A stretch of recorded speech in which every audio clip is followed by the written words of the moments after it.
In looking at Shakespeare's plays as a whole, however, what is really remarkable is their extraordinary fidelity as regards his personages and his plots.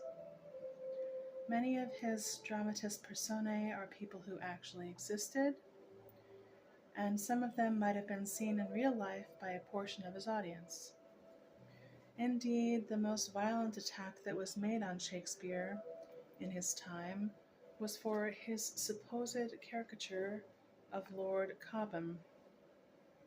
As for his plots, Shakespeare constantly draws them either from authentic history or from the old ballads and traditions which served as history to the Elizabethan public, and which even now no scientific historian would dismiss as absolutely untrue. And not merely did he select fact instead of fancy as the basis of much of his imaginative work, but he always gives to each play the general character, the social atmosphere, in a word, of the age in question.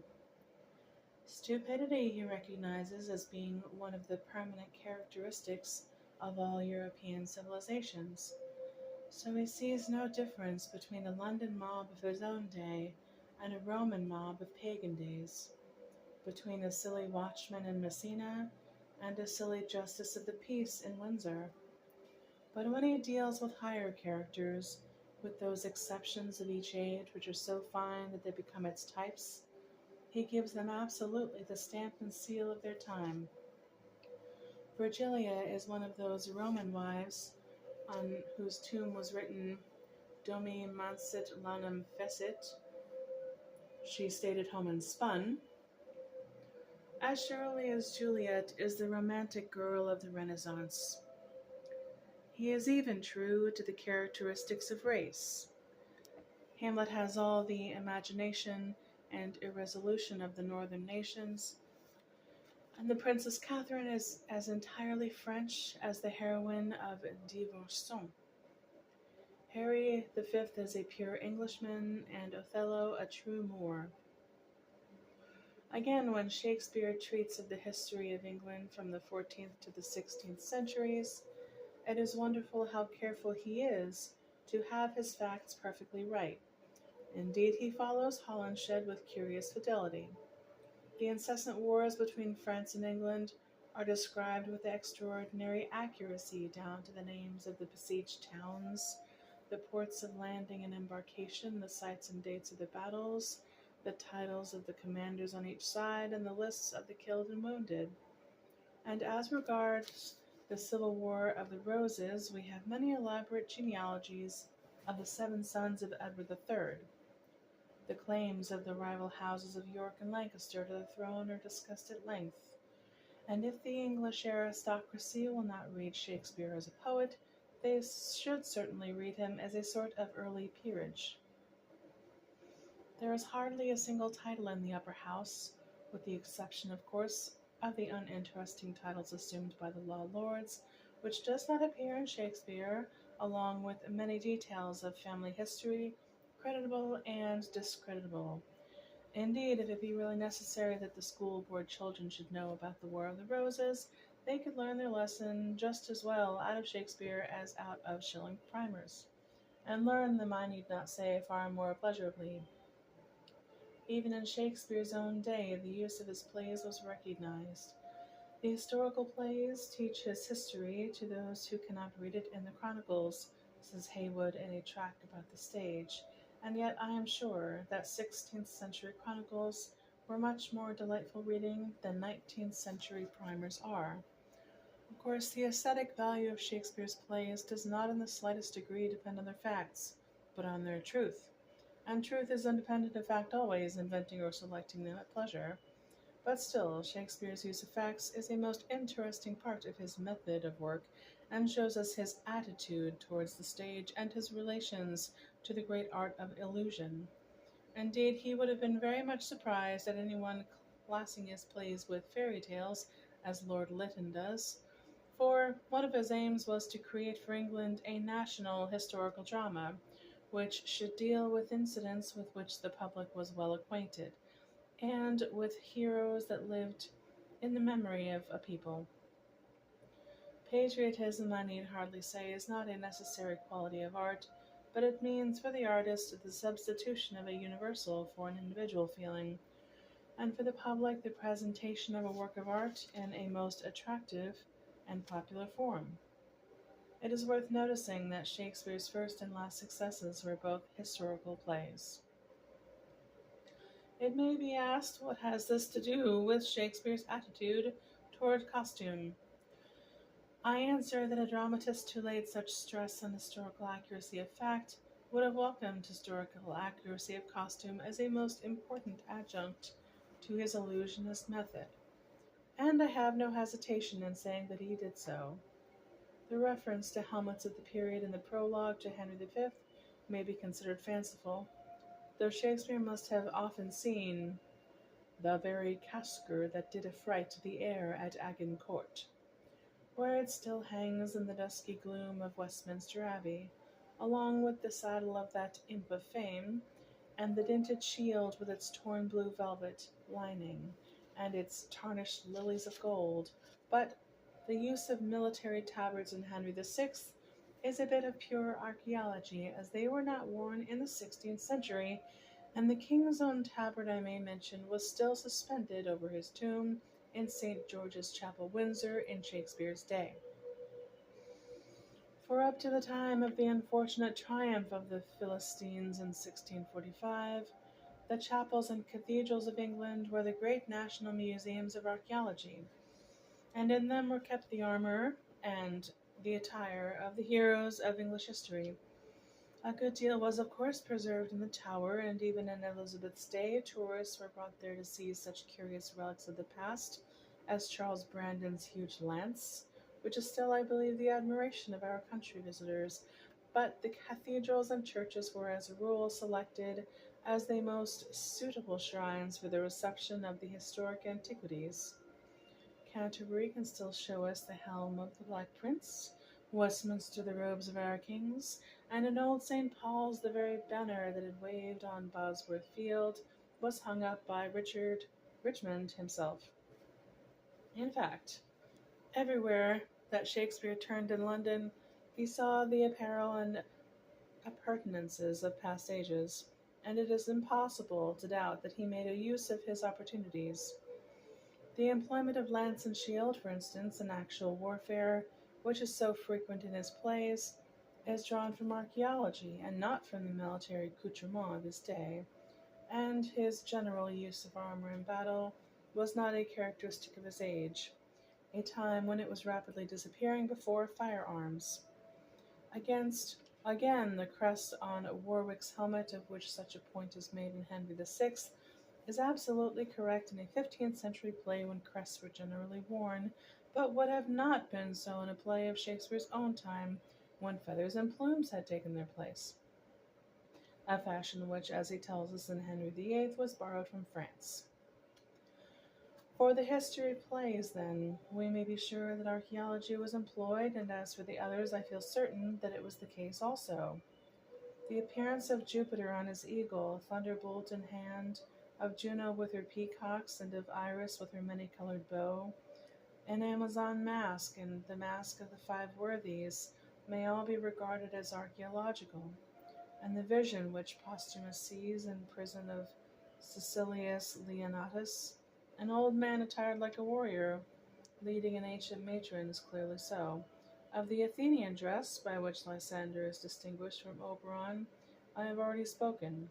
But one of the most marked instances is in the case of the dress of Coriolanus, for which Shakespeare goes directly to Plutarch. That historian, in his life of the great Roman, tells of the yoke wreath with which Caius Marcius was crowned, and of the curious kind of dress in which, according to ancient fashion, he had to canvass his electors. And on both of these points he enters into long disquisitions, investigating the origin and meaning of the old customs. Shakespeare, in the spirit of the true artist, accepts the fact of the antiquarian and converts them into dramatic and picturesque efforts. Indeed, the gown of humility, the wolvish gown, as Shakespeare calls it, is the central note of the play. There are other cases I might quote, but this one is quite sufficient for my purpose, and it is evident from it, at any rate, that in mounting a play in the accurate costume of the time according to the best authorities, we are carrying out Shakespeare's own wishes and method. Even if it were not so, there is no more reason that we should continue any imperfections which may be supposed to have characterized Shakespeare's stage mounting than that we should have Juliet played by a young man, or give up the advantage of changeable scenery. A great work of dramatic art should not merely be made expressive of modern passion by means of the actor, but should be presented to us in the form most suitable to the modern spirit. Racine produced his Roman plays in Louis XIV's dress on a stage crowded with spectators, but we require different conditions for the enjoyment of his art. Perfect accuracy of detail for the sake of perfect illusion is necessary for us. What we have to see is that the details are not allowed to usurp the principal place. They must be subordinate always to the general motive of the play. But subordination in art does not mean disregard of truth, it means conversion of fact into effect, and assigning to each detail its proper relative value. Les petits détails d'histoire et de vie domestique, says Hugo, doivent être scrupuleusement étudiés et reproduits par le poète, mais uniquement comme des moyens d'accroître la réalité de l'ensemble et de faire pénétrer jusque dans le coin les plus obscurs de l'œuvre cette vie générale et puissante au milieu de laquelle les personnages sont plus vrais et les catastrophes par conséquent plus poignantes. Tout doit être subordonné à ce but. L'homme sur le premier plan, le reste au fond. The little details of history and of domestic life must be scrupulously studied and reproduced by the poet, but solely as a means of adding to the reality of the whole, and of instilling into the darkest corners of the work its general and powerful life, in the midst of which the characters are more real and the catastrophes as a result more poignant. Everything must be subordinated to this end. Man in the foreground, the rest in the background. This passage is interesting as coming from the first great French dramatist who employed archaeology on the stage, and whose plays, though absolutely correct in detail, are known to all for their passion, not for the pedantry, for their life, not for their learning. It is true that he has made certain concessions in the case of the employment of curious or strange expressions. Roy Blas talks of M. de Priego as sujet du roi instead of noble du roi, and Angelo Millepieri speaks of la croix rouge instead of la croix de gueule, but they are concessions made to the public, or rather to a section of it. J'en offre ici toutes mes excuses aux spectateurs intelligents, he says in a note to one of the plays, espérant qu'un jour un seigneur vénitien pourra dire tout bonnement sans péril son blason sur le théâtre, c'est un progrès qui viendra. And though the description of the crest is not couched in accurate language, oh, by the way, that meant I offered here all my apologies to intelligent spectators. Let us hope one day that a Venetian nobleman will be able to mention quite simply and fearlessly his coat of arms on the stage. That improvement will come. And though the description of the crest is not couched in accurate language, still the crest itself is accurately right. It may of course be said that the public does not notice these things. Upon the other hand, it should be remembered that art has no other aim but her own perfection, and proceeds simply by her own laws, and that the play which Hamlet describes as being caviar to the general is a play he highly praises. Besides, in England at any rate, the public have undergone a transformation. There is far more appreciation of beauty now than there was a few years ago. And though they may not be familiar with the authorities and archaeological data for what is shown to them, still they enjoy whatever loveliness they look at. And this is the important thing. Better to take pleasure in a rose than to put its root under a microscope. Archaeological accuracy is merely a condition of illusionist stage effect. It is not its quality. And Lord Lytton's proposal that the dresses should merely be beautiful without being accurate is founded on a misapprehension of the nature of costume and of its value on the stage. This value is twofold. Picturesque and dramatic, the former depends on the color of the dress, the latter on its design and character. But so interwoven are the two that whenever in our own day historical accuracy has been disregarded, and the various dresses in a play taken from different ages, the result has been that the stage has been turned into that chaos of costume, that caricature of the centuries, the fancy dress ball, to the entire ruin of all dramatic and picturesque effect. For the dresses of one age do not artistically harmonize with the dresses of another, and as far as dramatic value goes, to confuse the costumes is to confuse the play. Costume is a growth and evolution, and the most important, perhaps the most important sign of the manners, customs, and mode of life of each century. The Puritan dislike of color, adornment, and grace in apparel was part of the great revolt of the middle classes against beauty in the 17th century. A historian who disregarded it would give us a most inaccurate picture of the time, and a dramatist who did not avail himself of it would miss a most vital element in producing an illusionist effect. The effeminacy of dress that characterized the reign of Richard II was a constant theme of contemporary authors. Shakespeare, writing 200 years later, makes the king's fondness for gay apparel and foreign fashions a point in the play, from John of Gaunt's reproaches down to Richard's own speech in the third act on his disposition from the throne. And that Shakespeare examined Richard's tomb in Westminster Abbey seems to me certain from York's speech.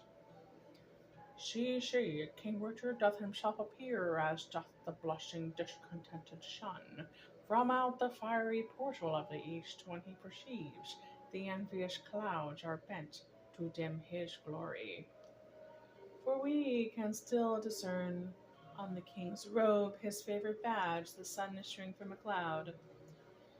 In fact, every age, the social conditions are so exemplified in costume that to produce a 16th century play in 14th century attire, or vice versa, would make the performance seem unreal because untrue. And valuable as beauty of effect on the stage is, the highest beauty is not merely comparable with absolute accuracy of detail, but really dependent on it.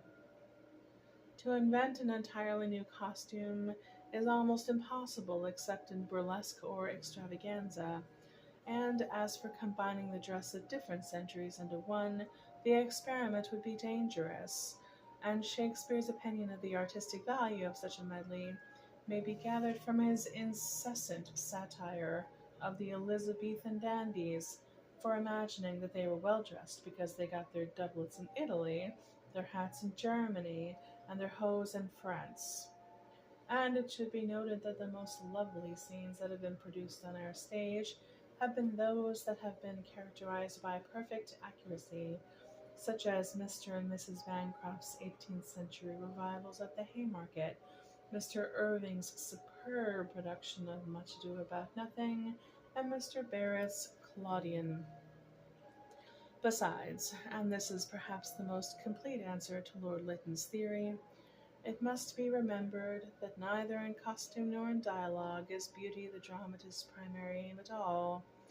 The true dramatist aims first at what is characteristic, and no more desires that all his personages should be beautifully attired than he desires that they should have beautiful natures or speak beautiful English. The true dramatist, in fact, shows us life under the conditions of art, not art in the form of life. The Greek dress was the loveliest dress the world has ever seen, and the English dress of the last century one of the most monstrous. Yet, we cannot costume a play by Sheridan as we would costume a play by Sophocles, for as Polonius says in his excellent lecture, a lecture to which I am glad to have the opportunity of expressing my obligations, one of the first qualities of apparel is its expressiveness. And the affected style of dress in the last century was the natural characteristic of a society of affected manners and affected conversation, a characteristic which the realistic dramatist will highly value down to the smallest detail of accuracy, and the materials for which he can get only from archaeology. But it is not enough that a dress should be accurate, it must also be appropriate to the stature and appearance of the actor, and to his supposed condition, as well as to his necessary action in the play. In Mr. Hare's production of As You Like It, at the St. James Theatre, for instance, the whole point of Orlando's complaint that he is brought up like a peasant and not like a gentleman, is spoiled by the gorgeousness of his dress, and the splendid apparel worn by the banished Duke and his friends was quite out of place. Mr. Lewis Wingfield's explanation that the sumptuary laws of the period necessitated their doing so, I am afraid, is hardly sufficient. Outlaws lurking in a forest and living by the chase are not very likely to care much about ordinances of dress. They were probably attired like Robin Hood's men, to whom indeed they are compared in the course of the play, and that their dress was not of wealthy noblemen may be seen by Orlando's words when he breaks in upon them. He mistakes them for robbers, and is amazed to find that they answer him in courteous and gentle terms. Lady Archibald Campbell's production, under Mr. E. W. Godwin's direction of the same play in Combe Wood, was, as regards mounting, far more artistic. At least it seems so to me. The Duke and his companions were dressed in serge tunics, leathern jerkins, high boots, and gauntlets, and wore by cocked hats and hoods.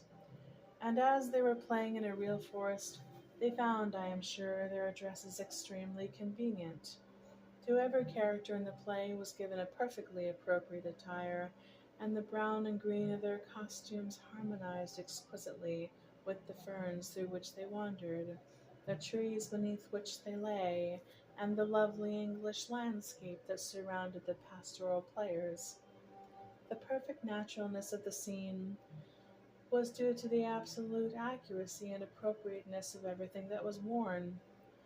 Nor could archaeology have been put to a severer test, or come out of it more triumphantly. The whole production showed once for all that unless the dress is archaeologically correct and artistically appropriate, it always looks unreal, unnatural, and theatrical in the sense of artificial. Nor again is it enough that there should be accurate and appropriate costumes of beautiful colors. There must also be beauty of color on the stage as a whole, and as long as the background is painted by one artist and the foreground figures independently designed by another, there is the danger of a want of harmony in the scene as a picture. For each scene, the color scheme should be settled, as is absolutely as for the direction of a decoration of a room, and the textures which it is proposed to use should be mixed and remixed in every possible combination, and what is discordant removed. Then, as regards the particular kinds of colors, the stage is often too glaring, partly through the excessive use of hot violent reds, and partly through the costumes looking too new. Shabbiness, which in modern life is merely the tendency of the lower orders towards tone, is not without its artistic value, and modern colors are often much improved by being a little faded. Blue also is too frequently used. It is not merely a dangerous color to wear by gaslight, but it is really difficult in England to get a thoroughly good blue. The fine Chinese blue, which we all so much admire, takes 2 years to dye, and the English public will not wait so long for a color.